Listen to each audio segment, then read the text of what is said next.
उदाहरण घ्या, सगळ्यापासून मोकळ्या आहात तुम्ही, सगळ्यापासून मोकळ्या आहात. कुठलाही प्रकारचा विचार तुम्हाला स्पर्श करणार नाही. बरं का मुली?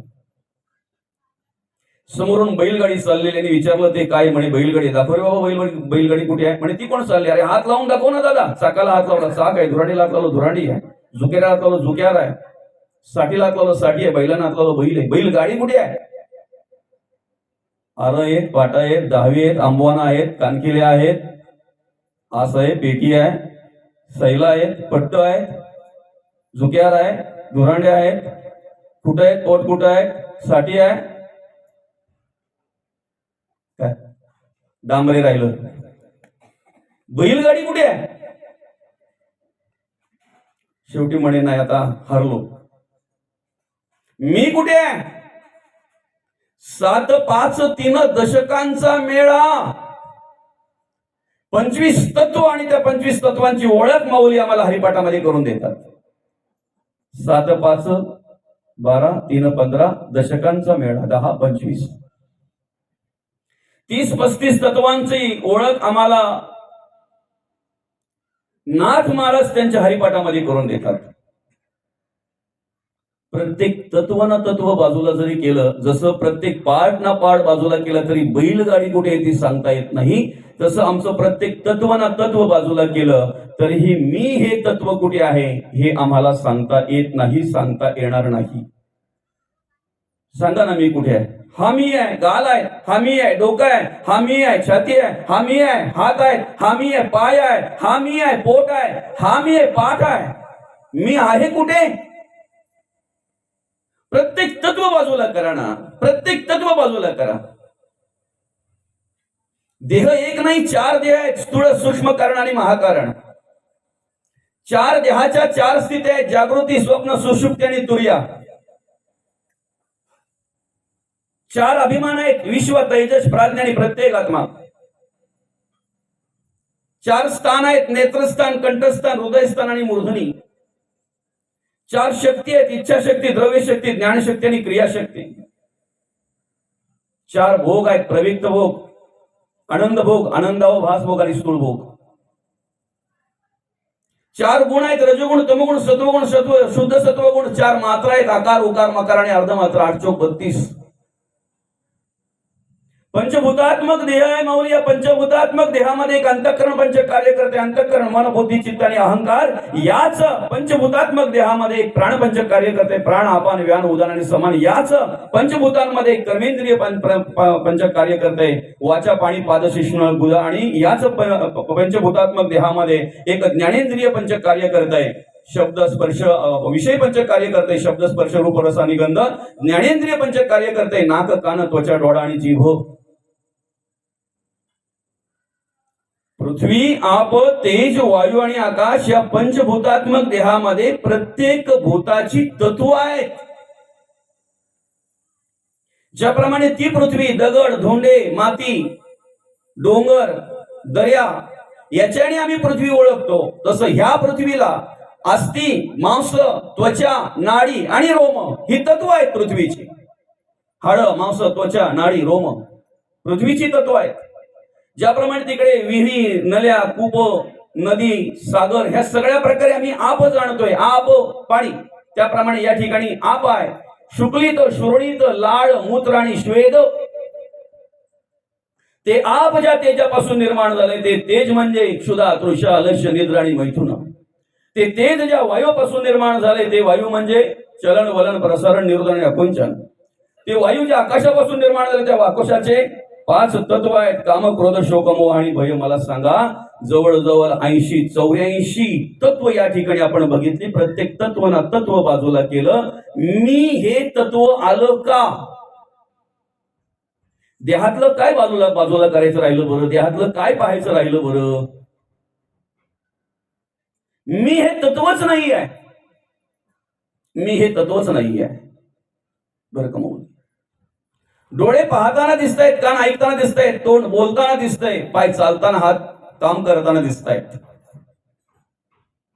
प्रत्येकाची क्रिया वेगवेगळी आहे, प्रत्येकाची कर्म वेगवेगळी आहे. पंखा लावल्यानंतर आम्हाला हवाच मिळते, बल्ब लावल्यानंतर आम्हाला उजेड मिळतो. उजेडाची गरज आहे, पंखा लावून चालणार नाही.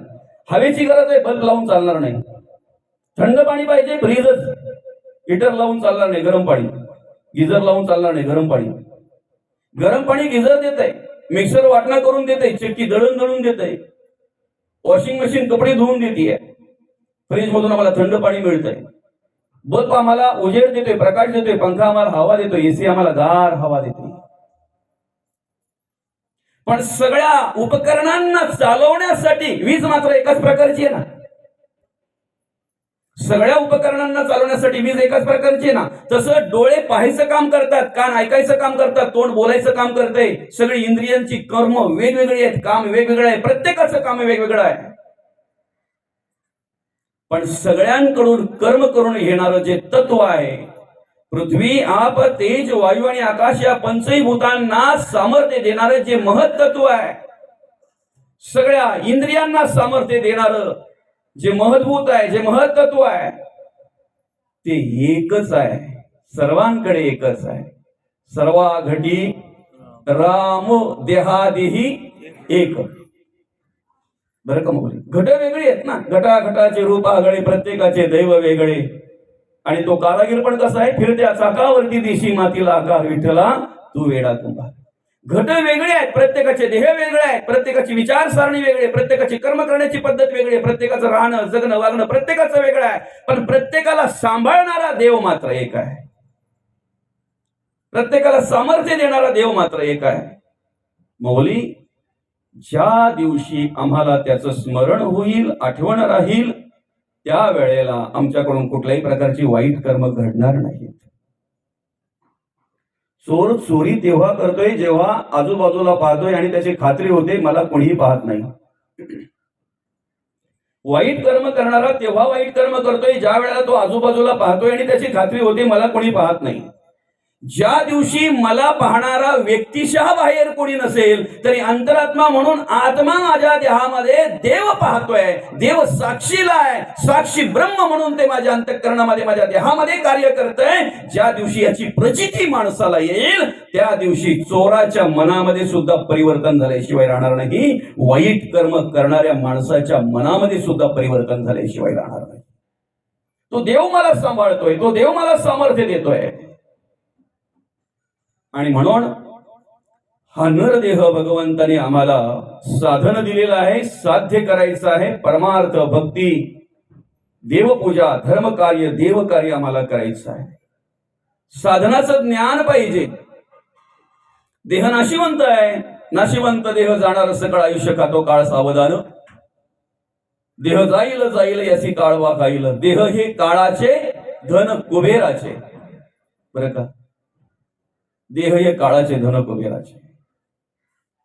आणि म्हणून मग देह जाणार आहे, नाशिवंत आहे, पण याचं ज्ञान प्राप्त करून देणारा मार्गदर्शक पाहिजे ना, ज्ञान पाहिजे ना. साधू पाहिजे, संत पाहिजे, सत्पुरुष पाहिजे, सज्जन पाहिजे. कबीर महाराज म्हणतात, सज्जन को सज्जन मिला तो हो गया दो दो बात, और गधे को गधा मिला तो खा गया दो दो लात. आम्हाला जसं संग होईल ना, आम्ही जसं ज्याच्या जोडीला बसू की नाही त्याप्रमाणे आमच्याकडे कर्म पाहायला मिळतात. सज्जनांची ओळख अतिशय सुंदर माऊली पसायदानामध्ये देतात. चंद्रमेजे अलांछन, मार्तंडचे तापहीन, ते सर्वही सदा सज्जन सोय रे हो तू. काय दाग रहित असलेला चंद्र, तापहीन असलेला सूर्य.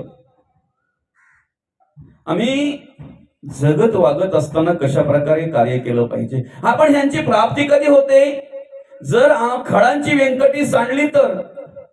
काय मौली, खळांची व्यंकटी जर सांडली तर, अजून तीच वाकडेपणा जर असेल, अजून तेच कर्म आणि तेच विचार जर आमच्या अंतःकरणामध्ये असतील तर आमच्यामध्ये परिवर्तन होणार नाही. जे साध्य करायचं ते साध्य होणार नाही माऊली.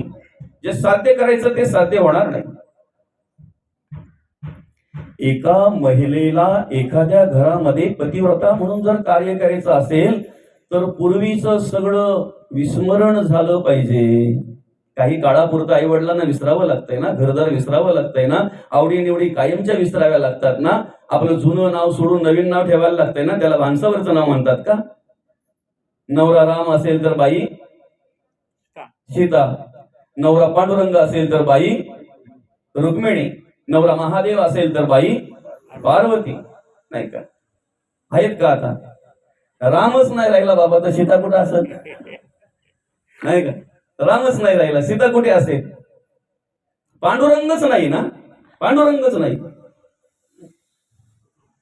किती छान नाव असायची ना पूर्वी, किती छान नाव असायची. मी प्रत्येक प्रवचनातून सांगतो, गुलामी सोडा, स्वतंत्र जगा. मस्त की जे तुकोबांनी आपल्याला स्वतंत्र दिलंय की नाही जगण्याचं, काय तुम्ही स्वतंत्र जगलात आणि जगतात स्वतंत्र बाबा. तुकोबांच्या विचाराने तुम्ही कार्य केलं म्हणून आज इथे व्यवस्थितरित्या एवढं वय तुमचं होऊन सुद्धा, वृद्धापकाळ होऊन सुद्धा बाजूला प्रवचन श्रवण करतात. आज जी माणसं गुलाम झाल्यात ना, ती गुलामी जर पत्करली असती. बाबा नाव काय तुमचं? हा, तुकाराम. काय तुकाराम बाबा माझ्या बाजूला बसलेत. यांच्या वडिलांनी जर कोणाला तरी विचारून यांचं नाव ठेवलं असतं तर तुकाराम नसतं. कारण जे नाव आलं असतं ना, जो अक्षर त्याच्यावरून नाव शोधलं असतं. बाबा खरं की खोटं आहे? तुमच्या गावी जावे. हो ना, मारुती बाबा आले बघा आपले. हो, हे मारुती, तुकाराम, हिराजी बाबा आहेत तुम्ही आज सगळे, बरं का? आताची नावं म्हणजे आजोबांना घेता येत नाही तो, मग ते बाबल्या पिंट्या काहीतरी आपलं बोलत राहतात. खरं की खोटे बाबा? काय तो न मध्ये गुंतलेला, न तिकडे भलताच कुठेतरी फिरतोय, त्याच्यात द अजून कुठेतरी आहे. जीभ वळत नाही अशी नावं. आतापर्यंत बाबांचं नाव सांगता सांगता हजारो वेळा तुकाराम या नावाचा जप झालाय त्यांच्याकडून. नाव सांगता सांगता तुकाराम. अहो, ज्याने आयुष्यभर वाईट कर्म केली, मला सांगा इथे बसलेल्यांपैकी कोणाच्या नावाच्या पुढे पापी लावलंय का? पापी डिग्री, उपाधी. कोणाला पापी बोलल्याबरोबर लगेच राग येते, भले तो पाप करत असेल पण राग येते ना. आजामेळाच्या पुढे पापी हा शब्द लागलेला आहे आणि जिथे जिथे आजामेळाची ओळख करून दिलेली आहे तिथे आजामेळ पापी म्हटलेला आहे. आजामेळ पापी राशी, पापाच्या राशी. वदे पुत्र कामे तया मुक्ती नारायणाचे नामे. मौली वाटसरूंना लोबाडायचं, त्यांच्याजवळ जे काय असेल ते घ्यायचं, त्याच्यावर उदरनिर्वाह करायचा. ज्या दिवशी त्या गावामध्ये साधू आले त्या दिवशी गावातल्यांनी सांगितलं, तुमची व्यवस्था व्हावं असं जर वाटत असेल तर आमच्या गावात एकच माणूस असा आहे, एकच महिला अशी आहे की तिथे तुमची व्यवस्था होईल. श्रीमंत आहे. घरी नव्हते आजामेळ, पण बाई पतिव्रता होती. ऐका, रावणाची कर्म अशी आहेत ना की जिथे वाईट विचार केला जातो तिथे रावणाचं नाव निघतोच निघतो. बाबा खरे की खोटं आहे? पण त्याची बायको पतिव्रता मंदोदरी. मंदोदरी माता रावणाला विचारतायत का, हो तुम्ही सीतामाईला आणायला गेलात बरं का? सीतामाईला तुम्ही आणायला गेलात, मग तुम्ही तुमच्या साधनेने योगाने पाहिजे तो वेश करू शकले असते ना. जर साधूचा वेश तुम्ही धारण केला तर पाहिजे तो वेश तुम्ही करू शकले असते की नाही? म्हणे हो. मग रामाच्या वेशात गेले असते तर? रावणाने दिलेलं उत्तर ऐका. काय म्हणतो रावण? तुला वाटतंय काय तुझाच डोका चालतो का? तुला वाटतंय काय तुलाच अक्कल आहे का? असं बऱ्याच महिलांना वाटतंय की आमच्या ह्यांना ना काही कळतच नाही का? काय म्हणतो रावण? असं वाटतंय तुलाच जास्त कळतंय का? अगं मी सुरुवातीला रामाच्याच वेशामध्ये जाण्याचा विचार केला, पण नुसता विचार केला ना त्यावेळेला प्रत्येक महिलेकडे आई आणि बहीण पाहण्याची वृत्ती माझी आपोआप निर्माण झाली. म्हणून मी साधूचा वेश केला. कारण कलियुगातल्या माणसांना दाखवायचं होतं साधू सगळेच साधू नसतात. सगळेच साधू साधू नसतात, काही संधी साधूही असतात. असो, ते साधू सगळे आले त्या ठिकाणी. त्या महिलेला विनंती केली, ताई अगं आम्हाला तुमची जागा सांगितली, इकडे तुमच्याकडे आमची व्यवस्था होईल. फक्त एक दिवस राहायचं, एक रात्र राहायची, सकाळी आम्ही कामाला निघून जाऊ. आम्हाला थोडा शिदा मिळेल का? बाहेरच आम्ही शिजवतो, इकडे खातोय आणि इथेच राहतोय आम्ही. माई माऊलींनी शिदा दिला. सगळं काही झाल्यानंतर पहाटेच्या वेळेला, कारण ह्यांची कामं रात्रीच असतात जास्त करून. काय हा चोरांची कामं जास्त रात्रीच असतात ना? नाही असो, बरंच बोलण्यासारखं आहे माऊली. आता नाईटला वगैरे जे जातात, जे प्रामाणिकपणे काम करतात, बरं का, त्यांचा विषय हा नाहीये. क्षमा मागतो मी, कदाचित तुमच्या मनाला लागेल. पण बरीचशी माणसं बाबा अशी पाहायला मिळतात की दिवसभर झोपा काढतात आणि रात्रीचे त्यांचा प्रवास सुरू होतो, रात्रीचे त्यांचं काम चालू होत आहे. बरं का, मेहनत करून, काबाड कष्ट करून जे मिळवू शकत नाही ना जेवढे, तेवढे ते असं वाटतंय त्यांना की आम्ही खूप श्रीमंत आहोत, आम्ही खूप मोठं चांगलं काम करतोय. पण शेवटी गती प्रत्येकालाही, कोणालाही चुकत नाही. कर्माचा फेरा, कर्माचे फटका हा प्रत्येकाला आहे. आणि पहाटेच्या वेळी ज्या वेळेला आला त्यावेळेला काकडा संपला होता माऊली जवळजवळ यांचा. आणि त्यावेळेला त्यांचं आगमन झालं. अजामेळाचं, हातामध्ये कुऱ्हाड आहे, फरशी आहे, शस्त्र आहेत. पाहतोय तर अरे बापरे, मला नाही विचारता एवढी माणसं माझ्या घरी. आणि बरंच काही जेवण बिवण केलेलं असं पाहिलं, तिथे सगळं काही दिसलं ना त्याला. ते कोण आहात? तेव्हा सांगितलं आम्ही सत्पुरुष आहोत, साधू आहोत. गावामध्ये तुमच्या राहण्याची व्यवस्था नव्हती. तुमच्या गावात ग्रामस्थांनी आम्हाला तुमचं नाव सांगितलं, तुमच्या बाईचं नाव सांगितलं आणि ताईने सुद्धा अतिशय चांगल्या प्रकारे व्यवस्था केली आमची. आम्हाला धान्य दिलं, शिदा दिला, त्याच्यामध्ये आम्ही आमचा पोट भरून उदरनिर्वाह करून आणि आम्ही आता निघतोय बरं का आमच्या प्रवासाला. बरं का, निघतोय म्हणजे तुम्हाला काय हवं आहे म्हणून तुम्ही विचारताय का? नाही नाही, तुमच्याकडून मिळालं तेवढं भरपूर झालं. बरं का, नाही म्हणजे तुम्हाला तसं सोडतो हे तुमचं भाग्य समजा. कोण म्हणतोय? अजामेळ. कारण मला आतापर्यंत जे जे मिळालं त्यांना मी तसे सोडले, तुम्हाला तसं सोडतो हे तुमचं भाग्य समजा. सगळ्या साधूंनी, सत्पुरुषांनी हात जोडला. दादा, आम्हाला तुझ्याकडून काही नको, पण एक विनंती करतो दादा, तुला एक विनंती करतो. म्हणे काय? ताईसाहेब गरोदर आहे तुमची पत्नी. उद्या जर मुलगा झाला तर नारायण नाव ठेवा दादा. तेवढं आयुष्यात कधी साधूचं ऐकलं नाही, संतांचं ऐकलं नाही. प्रवचन चालू असताना टिंगल टावलगी केली, कीर्तन चालू असताना त्यांचा द्वेष केला, मत्सर केला, ऐकणाऱ्यांचा पण ना कीर्तन करणाऱ्यांचा पण.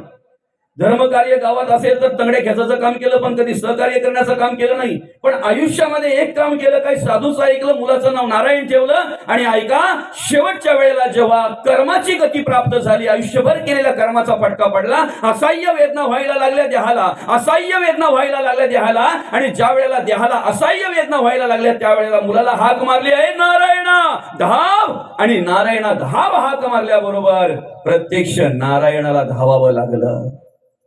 अजामेळ पापी वदे पुत्र कामे, दया मुक्ती नारायणाची नामे. वडिलांना जे आवडलं ते नाव ठेवलं म्हणून तुकाराम, मारुती, हिराजी. जे नाव वडिलांना आवडलं ते ठेवलं म्हणून. गुलामी सोडा, एवढंच फक्त सांगणं आहे बस, बाकी काय नाही. तुकोबांनी आम्हाला स्वतंत्र केलंय, स्वतंत्र जगायचं, स्वतंत्र मस्तकी कार्य करायचं. परमार्थ करा, भक्ती करा, देवाचं नामस्मरण करा.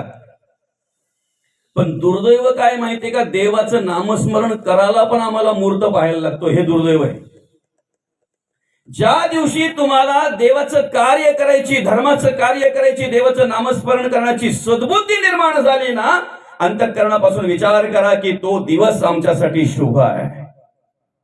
धर्म कार्य करण्याची प्रेरणा निर्माण झाली ना, दिवस पाहू नका.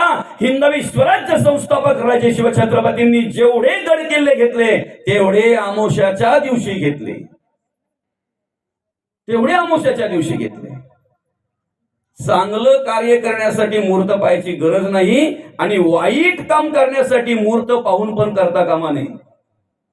काय चांगलं काम करायला तुम्हाला मुहूर्ताची काय गरज आहे? वाईट काम करायचं असेल ना, मुहूर्त पाहून पण करू नये.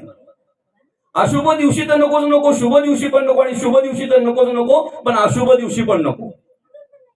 आणि म्हणून आम्हाला जर खऱ्या अर्थानं या देहाचं सार्थक करायचं आहे, जीवनाचं सार्थक करायचं आहे, जीवनाचा आनंद घ्यायचा आहे, आनंदाने जर जीवन जगायचंय आम्हाला, तर आम्ही काय केलं पाहिजे? या देहाविषयी आम्ही ज्ञान प्राप्त करून घेतलं पाहिजे. अर्थात कसं जगावं, कसं वागावं, त्याचं ज्ञान प्राप्त करून घेतलं पाहिजे. आणि आम्हाला सज्जनाची संगती पाहिजे, साधूची संगती पाहिजे. माऊली, सज्जनाचा एक शब्द जरी कानावर पडला ना तरी आपल्या जीवनाचा उद्धार होतो. साधूचा एक शब्द जरी कानावर पडला तरी जीवनाचा उद्धार होतो. अन्यथा वाईटाचा जर एक शब्द ऐकला ना आम्ही, शब्द प्रत्येकाकडे असतात. शब्दाची जुळवणी अशा प्रकारे असते की काही शब्द घर उद्ध्वस्त करतात, कुटुंब उद्ध्वस्त करतात, तर काही शब्द उद्ध्वस्त झालेली घरं उभी करतात, उद्ध्वस्त झालेले कुटुंब उभे करतात. बरं का माऊली, कुत्रा जर तुमच्या चावला तर त्याचं विष उतरवण्यासाठी उपाय आहे. साप चावला विष उतरू शकतंय, विंचू चावला विष उतरू शकतंय. अन्नातून जर कदाचित विषबाधा झाली तर त्याच्यावर सुद्धा उपचार केले जातात, त्याच्यावर सुद्धा अनेक प्रकारचे उपाय आहेत. पण शब्दाने जर विष तुमच्या कानामध्ये गेलं दादा, तर त्या विषावर कुठल्याही प्रकारचा उपाय नाही. आणि उपाय नाही म्हणून पुढचा रामायण घडलेला आहे. श्री रामप्रभूंना वनवासाला जावं लागलं. राज्याभिषेकाची तयारी झालेली आहे, सगळ्या प्रकारे सगळी आयती केलेली आहे, तयारी केलेली आहे. आणि राम राजा होणार, श्री रामप्रभू राजा होणार, राम राजा होणार हे कैकेयीला माहिती झाल्यानंतर संपूर्ण अयोध्येमध्ये ज्यांना कोणाला जेवढा सुख वाटला नव्हता, आनंद वाटला नव्हता ना, तेवढा आनंद कैकेयी मातेला झाला होता. तेवढा आनंद कैकेयी मातेला झाला होता. पण रातीत गेम झाली. बोलतात ना, एवढा मोप होता त्या माणसाच्या माग. एकदा रॅली जर निघाली तर गावातले आश्चर्य करायची का समोरच्यानी फॉर्म मागेच घेतला पाहिजे, मागेच घ्यावा. पण समोरच्यानी अशी काय गेम केली रात्रीमध्ये, निम्मे मोप दुसऱ्या दिवशी त्याच्या बाजूला. कान भरणारे भेटले का कार्यक्रम झाला म्हणायला हरकत नाही. काय करेक्ट कार्यक्रम, करेक्ट कार्यक्रम. एकूण ग्रह आहेत 9, पण त्याच्यामध्ये मेन महत्वाचे आहेत राहू आणि केतू. एकाला धड नाही आणि एकाला शिर नाही. संशय आला की बर्बाद झालं, घर उद्ध्वस्त झालं. आज माऊली चांगले चांगले संसार जे उद्ध्वस्त झालेले पाहायला मिळतात, त्याला कारण म्हणजे संशय आणि चिंता. संशय आल्यानंतर माणूस डोक्याचा वापर करत नाही, फक्त धडाचा वापर करतो. आणि चिंताग्रस्त झालेला माणूस फक्त डोक्याचा वापर करतो, धडाचा वापर करत नाही. निर्जीवाला जळते तिला चिता म्हणतात. निर्जीवम दहते चिता, सजीवम दहते चिंता. निर्जीवाला जाळते तिला चिता म्हणतात आणि सजीवाला जाळते ना तिला चिंता म्हणतात, तिला चिंता म्हणतात. चिंताग्रस्त माणूस झाला ना, कितीही धडधड कसाही असू द्या, जो मनाने खचला आणि चिंता करायला लागला की समजायचा नाही का. एक फक्त मंथरा आली, मंथराच ना, कैकेयीच्या कानाला लागली ती मंथरा, आणि सांगितलं काय सांगायचं ते. बरंच काही आहे पण आपल्याला पुढे जाऊयात, वेळ अतिशय कमी आहे. मंथराने सांगितलं तिला उलट सुलट जे काही सांगायचं ते वर मागायचं. मग दशरथाकडे वर मागितला. पहिला वर मागितला की भरताला गादी पाहिजे, ठीक आहे हरकत नाही चल. पण दुसरा वर मागितल्याबरोबर दशरथ राजा बेशुद्ध होऊन त्या ठिकाणी पडलेले आहेत. भरताला गादीवर बसवायचंय, ठीक आहे ना, काय हरकत आहे, पण श्रीरामाला वनवास का पाहिजे, श्रीरामाला वनवास का पाहिजे. बरं का माऊली, कोणामुळे? आता कैकेयी जर म्हणाल तर श्रीराम प्रभू ज्या वेळेला वनवासातून परतले त्यावेळेला पहिलं जर कोणाचं दर्शन घेतलं असेल तर कैकेयी मातेचं घेतलेलं आहे, कैकेयी मातेचं घेतलेलं आहे. बरं का माऊली, काही गोष्टी आयुष्यामध्ये ज्या होतात त्या स्वीकारा आणि स्वीकारल्या पाहिजेत. जैसी स्थिती आहे तैशा परीर आहे, कौतुक तूप आहे संचिताचे. ज्याला स्वीकारता आल्या त्याचं सार्थक झालं. ज्या गोष्टी काही प्राप्त झाल्या त्या स्वीकारता आल्या, तक्रार आहे का बरं? भगवान विष्णूचा अवतार आहे, सगळं सामर्थ्य आहे, जे पाहिजे ते बदल करू शकले असते, जो पाहिजे तो बदल करू शकले असते. बोलिले वाल्मिक तैसेची करी हे थोडस बाजूला ठेवा. फक्त आपण आपल्या पुरतं असं बघा की रामायणामध्ये कितीतरी गोष्टी शिकण्यासारख्या आहेत. वनवासाला जायचंय, अनवाणी चालायचंय, कंदमुळं खाऊन दिवस काढायचे, पर्णकुटीमध्ये राहायचंय, राहायची व्यवस्था नाही, खायची व्यवस्था नाही. कोण बरोबर आहे? सुरुवातीला तर तिघेच आहेत. काही अंतरापर्यंत की अयोध्या नगरी ठीक आहे, पण पुढे आणि मग पुढे एक एक एक एक एक एक एक एक भेटलेले आहेत. अनेकांचा उद्धार करायचा आहे, अनेकांना मार्गदर्शन करायचं आहे, बरं का, बरंच काही आहे त्याच्यामध्ये. पण हे ज्या वेळेला सांगितलं वनवास, तक्रार नाही, जे आलं वाट्याला ते स्वीकारलं, जे आलं वाट्याला ते स्वीकारलं. कैकेयीच्या कानाला लागलेली ती मंथरा, बरं का मौली, आजही ती मंथरा आहे का मेले? बरं आहे ना. पूर्वी एकच होती, आता गल्लोगल्ली आहेत. एखादी बाई एखाद्या घरात गेली, 15-20 मिनिटं बसली आणि निघताना जर एखाद्याने बघितली किंवा एखाद्या काकीने बघितली तर ती काकू काय बोलते माहितीये का? ही बाई त्यांच्या घरामध्ये 15 मिनिटं बसली होती, म्हणजे आज यांच्या घरात रामायण आहे, आज यांच्या घरात महाभारत घडणार.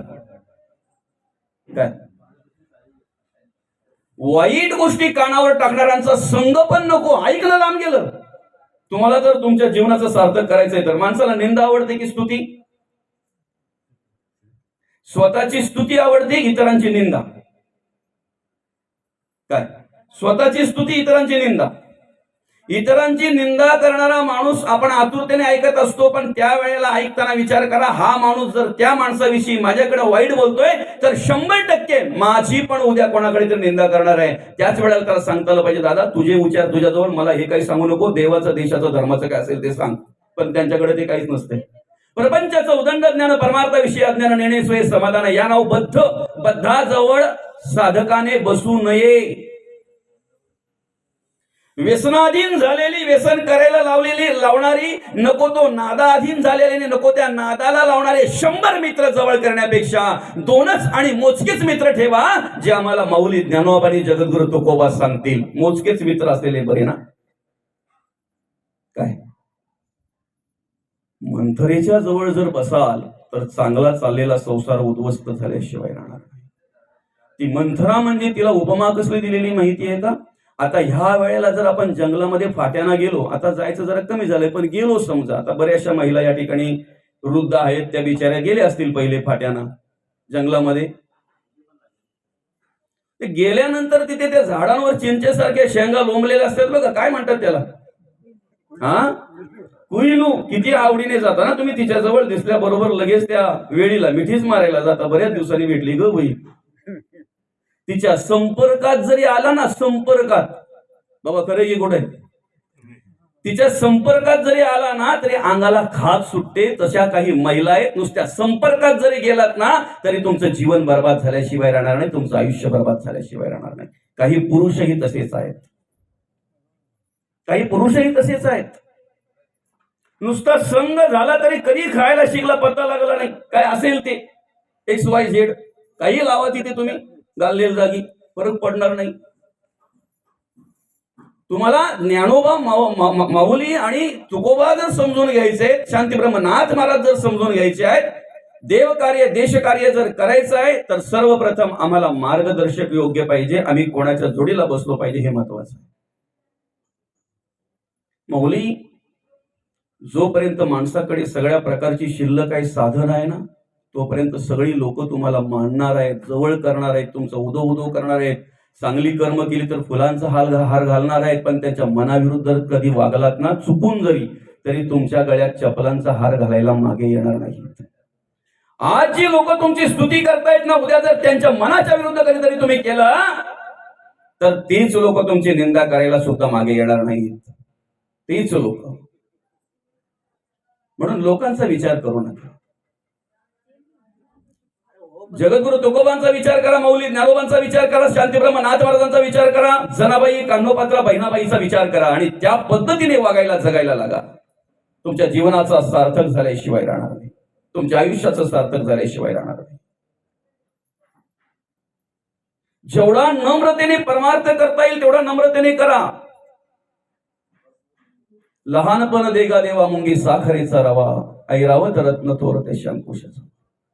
तुमच्याकडचं ज्ञान सुद्धा तेव्हाच शोभून दिसतंय विद्या विनयने शोभते. विनयता जर असेल, नम्रता जर असेल तर तुमच्याकडचं ज्ञानही शोभून दिसते. अन्यथा अहंकार अभिमान जर असेल तर त्या ज्ञानाचा उपयोग इतरांनाही नाही आणि तुम्हाला तर मुळीच नाही. महापुरे झाडे जाती तेथे लोहाले वाचती. दादा एकदा काय महापूर आला ना तर ताठ असलेली झाड मुळा सकट निघून जातात, मुळा सकट वाहून जातात.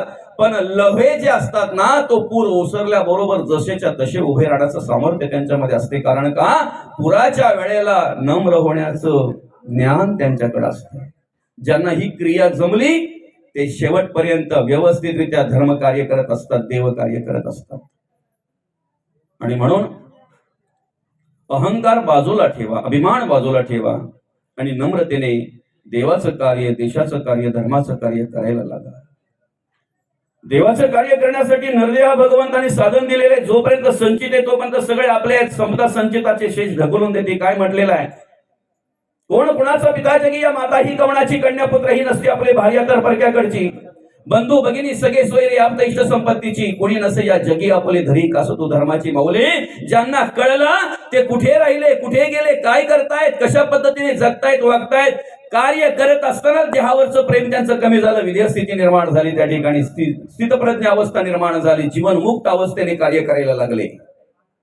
ज्यांना कळलं ते पालण्यात असलेल्या मुलांना मदालसा माता याचं मार्गदर्शन करतायत.